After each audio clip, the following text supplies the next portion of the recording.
Brought you by Meghdoot herbal. मुझे diabetes है। मेघदूत मधुशून्य ये हाई ब्लड शुगर और ब्लड प्रेशर को कंट्रोल तो करता ही है, साथ में ये मुझे काफी एनर्जेटिक रखता है। मेघदूत मधुशून्य खाओ, फिट एंड फाइन हेल्थ बना। नमस्ते, हरियाणा तक देख रहे हैं आप और मैं हूं आपके साथ राहुल यादव। हरियाणा की स्वास्थ्य मंत्री आरती राव इन दिनों काफी ज्यादा एक्टिव हो गई है, या यूं कहूं कि हाइपर एक्टिव हो गई हैं। लगातार उनके दौरे जो हैं वो शुरू हो गए हैं और ये दौरे उन्होंने शुरुआत की अटेली, जो उनकी खुद की विधानसभा है, वहां से। इसके बाद वो बावल विधानसभा पहुंची, फिर अब वो पटौदी विधानसभा घूमी और उनका कहना यह है कि वो पूरे दक्षिणी हरियाणा में घूम रही हैं। इससे पहले वो कोसली भी जा चुकी हैं और उन्होंने एक तरीके से साफ कहा है मंचों से कि मैं अपने लोगों से मिलने आई हूं, ये मेरे धन्यवादी दौरे हैं। वैसे तो मैं स्वास्थ्य मंत्री पूरे हरियाणा की हूं, लेकिन इस इलाके ने हरियाणा की सरकार बनाने में महत्वपूर्ण भूमिका निभाई है। ये हमारा इलाका है, लिहाजा मैं शुरुआत यहां से कर रही हूं।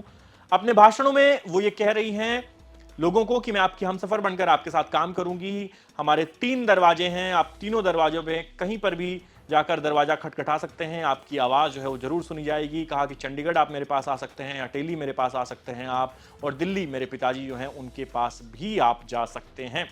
तो आरती राव के इस दौरे को लेकर वो तो इसे धन्यवादी दौरा कह रही है, लेकिन राजनीतिक गलियारों में चर्चा है कि आरती राव बार बार जब मंचों से इस दौरे के दौरान ये कह रही हैं कि कोई सोच नहीं रहा था बीजेपी की सरकार तीसरी बार बनेगी, हमने सरकार बनाई है, तो फिर उनके जो विरोधी हैं वो इस बात को हवा दे रहे हैं कि राव इंद्रजीत सिंह का परिवार अकेला क्रेडिट ले रहा है। मानो वो ये दिखाने की कोशिश कर रहे हैं कि भारतीय जनता पार्टी की जो पूर्ण बहुमत की सरकार तीसरी बार बनी है वो केवल इस परिवार की वजह से बनी। लेकिन ये भी सच्चाई है कि जब पूरे हरियाणा में ये हवा आ रही थी, अलग अलग जगहों से आवाजें आ रही थी, कांग्रेस पार्टी का राज आ रहा है, तब दक्षिणी हरियाणा एकमात्र strong hold Bharatiya Janata party का माना जा रहा था। और जब चुनावी नतीजे आए तो इस इलाके ने पुरजोर तरीके से भारतीय जनता पार्टी का साथ दिया। तमाम जो सीटें थी वो भारतीय जनता पार्टी के खाते में गई। लिहाजा ये कहना गलत नहीं होगा कि इस इलाके ने जबरदस्त भूमिका जो है वो निभाई है। लेकिन जब राव इंद्रजीत सिंह और आरती राव मंचों से इस बात को कहते हैं तो उन पर उनके विरोधी कटाक्ष करते हैं और पार्टी के अंदर भी उनकी इस बात पर कुछ लोगों को नाराजगी होती है, कुछ लोगों को ऐतराज होता है। लेकिन सवाल यह है कि आरती राव की ये सक्रियता, इसके पीछे कारण क्या है? क्या सिर्फ धन्यवाद दौरा जो है वो इसको समझाया है या फिर इसके कुछ राजनीतिक मायने भी हैं? तो सीधा तौर पर यह कहा जा सकता है कि उनके इन दौरों को सिर्फ धन्यवादी दौरे समझना एक भूल होगी, क्योंकि वो जब जाकर लोगों से ये कह रही है कि हमें इस रिश्ते को मजबूत करना है, आप वर्षों से मेरे पिता से, मेरे परिवार से जुड़े रहे हैं, अब हमें इसको और आगे बढ़ाना है, तो वो अपनी भविष्य की जो राजनीति है उसको मजबूत करने की कवायद के तौर पर उनके इन दौरों को देखा जा सकता है। क्योंकि वो लगातार लोगों से ये कह रही हैं कि अब आप मेरे पास आइए, मैं आपकी सेवा करूंगी और मैं एक तरीके से आपके हमसफर बनकर आपके साथ चलूंगी, आपने मेरा साथ देना है, मैं आपका साथ दूंगी। लेकिन जब वो जा रही हैं अलग अलग जिलों में तो लोग उनसे स्वास्थ्य मंत्रालय से जुड़े सवाल भी कर रहे हैं। जिस तरह पटौदी में वो आई तो उनसे पूछा गया कि गुड़गांव का सरकारी अस्पताल कब बनेगा? लोग बहुत लंबे समय से वेट कर रहे हैं, क्यों नहीं इसको लेकर जल्द से जल्द जो है काम शुरू हो रहा है, इसमें ढिलाई क्यों बरती जा रही है? इसके अलावा उनके सामने मुद्दा ये भी उठाया जा रहा है कि महेंद्रगढ़ का जो अस्पताल है, जहां पर हाल ही में बहुत सारा स्टाफ उसको ट्रांसफर कर दिया गया, जो कोरियावास मेडिकल कॉलेज है उसमें, तो फिर महेंद्रगढ़ के जो सरकारी अस्पताल है उसमें स्टाफ की कमी आ गई है, तो लोगों को इलाज नहीं मिल पा रहा है, जो स्पेशलिस्ट हैं वो नहीं है, गायनोकोलॉजिस्ट वहां पर नहीं है।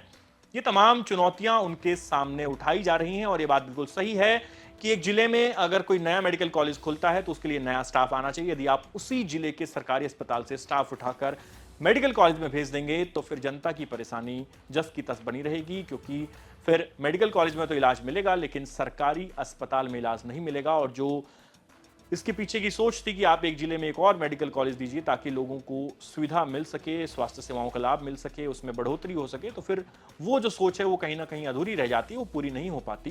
तो ये सवाल उनके सामने उठ रहे हैं। मगर आपसे अनुरोध है कि आप बताइए कि आपको आरती राव के इन दोनों के पीछे क्या राजनीतिक सुगबुगाहट आप सुन रहे हैं या क्या मैसेजिंग आपको लगती है? आप उनका जो पटौदी विधानसभा में कल जब वो पहुंची तो मंच से दिया गया ये भाषण सुनिए, जिसमें वो तमाम अपने जो लोग हैं उनको संबोधित करते हुए कई अहम बातें कह रही हैं। और हमें कमेंट सेक्शन में लिख के बताइए कि आरती राव के इन दौरों पर आपकी क्या राय है।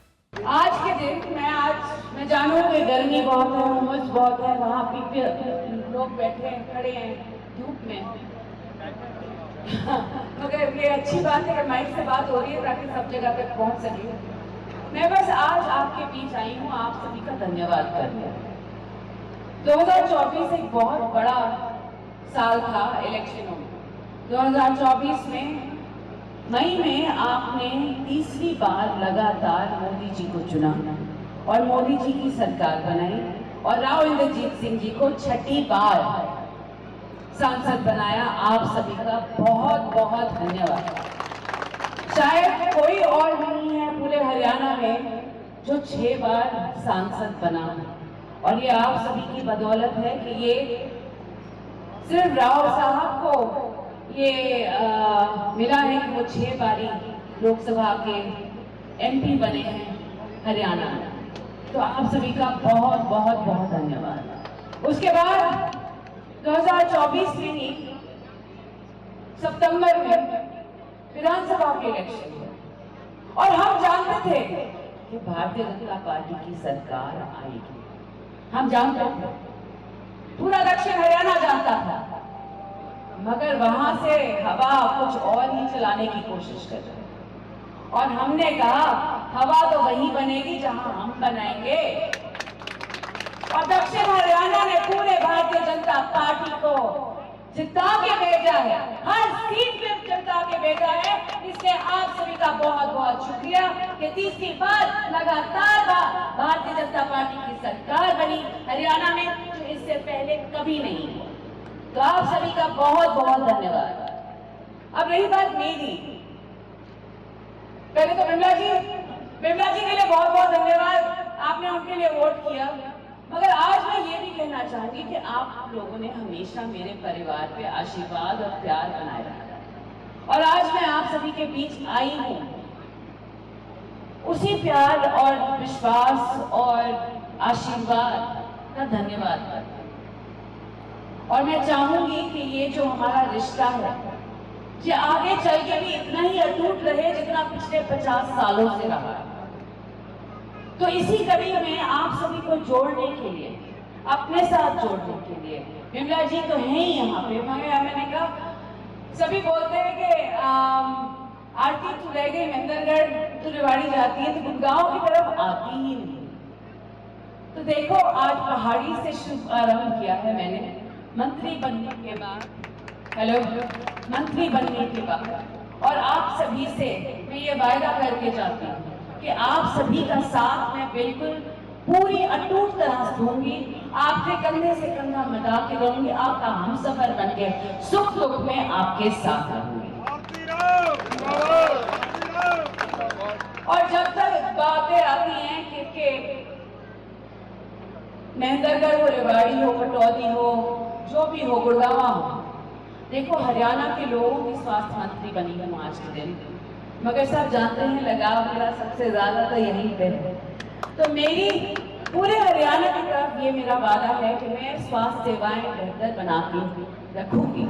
और आप सभी से भी ये वादा है कि जितना मुझसे बनेगा, जहाँ डॉक्टरों की बात हो, जहाँ इलाज की बात हो, जहाँ मशीनों की बात हो, जहाँ इमारतों की बात हो, जो बहुत सारी बिल्डिंगें हैं जो आजकल कंडम स्थिति में हैं, उनको बेहतरीन बनाने की बात है। ये सारे काम मैं जरूर करूंगी, ये मेरा आप सबसे वादा है। तो आप सभी यहाँ आए हैं आज के दिन, मेरी पहली शुरुआत मंत्री के होने के बाद पहाड़ी में, गुड़गांव डिस्ट्रिक्ट में। तो मैं आज आप सभी का धन्यवाद करना चाहती हूँ कि आप सभी ने इतना साथ दिया है। उस साथ को मैं हमेशा सलाखों पे रखूंगी और आप सभी के साथ साथ चलूंगी। धन्यवाद।